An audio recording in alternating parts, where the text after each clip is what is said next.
Hi. So, I completely overestimated how long nap time would be for the girls. Well, I say the girls because I've been babysitting lately.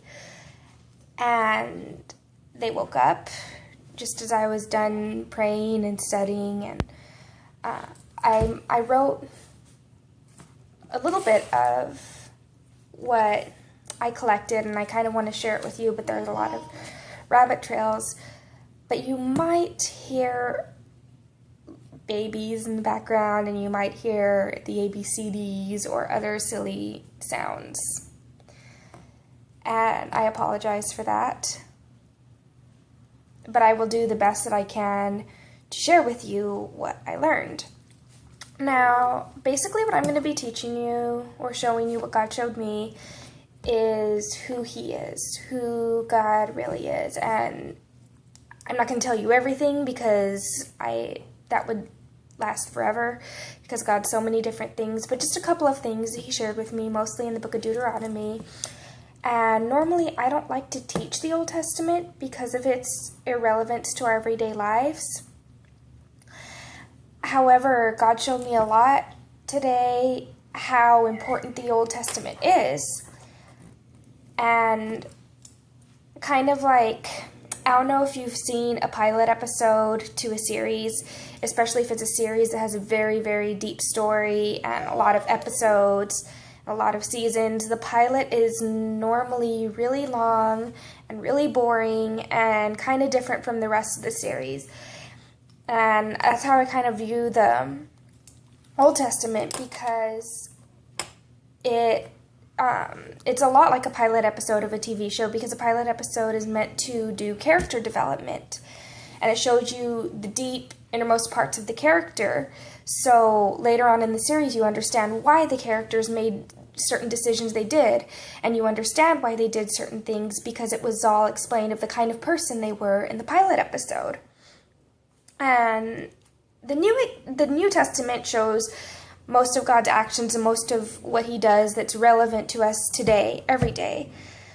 And the Old Testament is a little bit crazy, it's like, if you ask crazy things, like I read this one thing that said if a woman is raped and doesn't scream, she's stoned to death, which it's like, how does that have to do with God, and how is that a loving God? And it just, a lot of stuff in the Old Testament is just crazy and doesn't make sense. But it makes sense once you really understand it. The Old Testament shows a desperate need for a Savior. All of those rules in the Old Testament, those crazy, insane laws, were, one, to show how impossible it was to keep them. It's impossible to follow all of those things, and it shows how desperately we need a Savior. And the reason those laws were made also was for your own protection, because things were different then, and people were different then. People were more violent. There were more diseases or uncured diseases, and things were just different then, that certain laws had to be made for protection, and God's people were protected by those laws because they followed them for the most part. And I think the biggest thing the Old Testament shows is the character of God, that God is just so powerful and He's so wonderful, and it shows exactly who He is and why He does what He does, and just how loving and how merciful He is. And I'm going to share more with you about who God is. And I think the Old Testament also shows lessons of faith. It shows different saints and how hard their lives were and how much faith they had, and they're examples of how we should be. And that's relevant to today. I think all three of those things are relevant to today. Our desperate need for a Savior, the character of God, and the lessons of faith. Just one second. I can't. There's a pause button. So anyway, the verses that I found on God's relevance, first I'd like to read Deuteronomy 4:24. It says, For the Lord your God is a consuming fire. He is a jealous God. And then it goes on, and then I want to skip to 4:31 that says, For the Lord your God is a merciful God. He will not forsake you, nor destroy you, nor forget the covenant of your fathers, which he swore to them. So he's an all-consuming fire. And fire, what we know of fire, real fire, is not very merciful. It consumes whatever touches it, whatever gets near it. But then it says that God's merciful, and it seems like, they kind of conflict with each other. But I think it's that God is a fire, but he's a controllable fire. He controls that fire, because not everybody is just condemned, and he's merciful. And I think that that's great. That shows how powerful he is and what he can do, but how merciful he is. And then I want to skip to Deuteronomy 9, verse 3. And it says, Therefore understand today that the Lord your God is he who goes over before you as a consuming fire. He will destroy them and bring them down before you. So you shall drive them out and destroy them quickly, as the Lord has said to you. And this is about, obviously about your enemies, and that God goes before you. And it's not always human enemies. It's not always people that are mean to you or people that want to hurt you. It's basically everything. God has gone before you. He knows what you're going through. So even though he seems like this God that stands in heaven and that just watches all this horrible stuff happen to you, saying, don't worry, it'll be okay. I see you down there suffering. It's not like that. He's gone before you, and he's gone through everything you have gone through. So whatever you're going through, he knows and he understands. And I just thought that was wonderful. That made me cry earlier. But I've been an emotional wreck lately, so a lot of things have made me cry. So I also want to read verse 21, and it says, When you go out to battle against your enemies and see the horses and chariots and people more numerous than you, do not be afraid of them, because the Lord your God is with you, who brought you up from the land of Egypt. And that's very comforting to know about who God is, because it was a crazy situation, and it felt like there was no hope there when you think of the Israelites in Egypt and how he brought them through it. He can bring you through anything. And like I said last time, things don't always go your way, but he always brings you through them.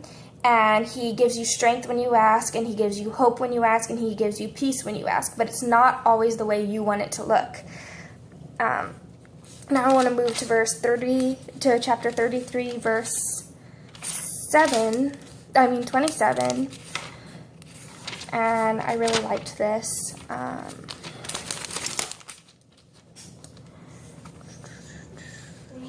The eternal God is your refuge, and underneath are the everlasting arms. He will thrust out the enemy from before you. He will say, destroy. And I think that a lot of times the enemy doesn't go away. Honestly, he never goes away. And I'm not going to say never, because one day he will be destroyed. But as far as our lifetime, he may not go away. And I like how it says that God is your refuge and everlasting arms. So even though you will spend the rest of your life in constant trials and battles, and you always know that when you go to God, it's a safe place. You are a safe place in God's arms, and he will help you, and you'll have to go back there and battle again. But you can always go to God, and he'll help you, and he'll give you rest, and he'll give you peace. And it's really what I needed.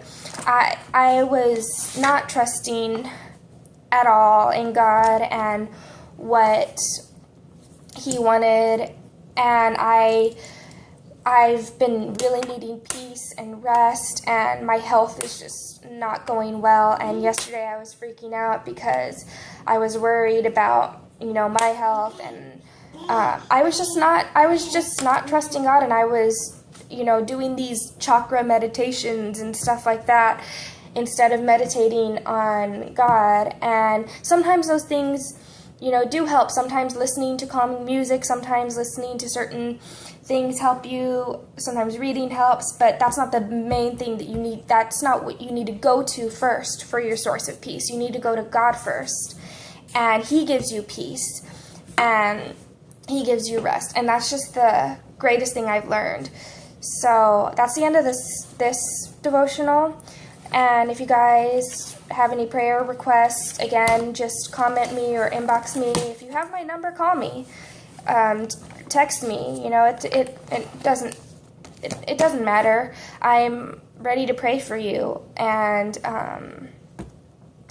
whatever that is. If I've never met you, if I've only met you once, I'm willing to pray for you. Even if you're not even a Christian, but you're kind of curious, I'm willing to talk with you about anything. But I just hope that you all understand what I'm trying to show you of, God's power.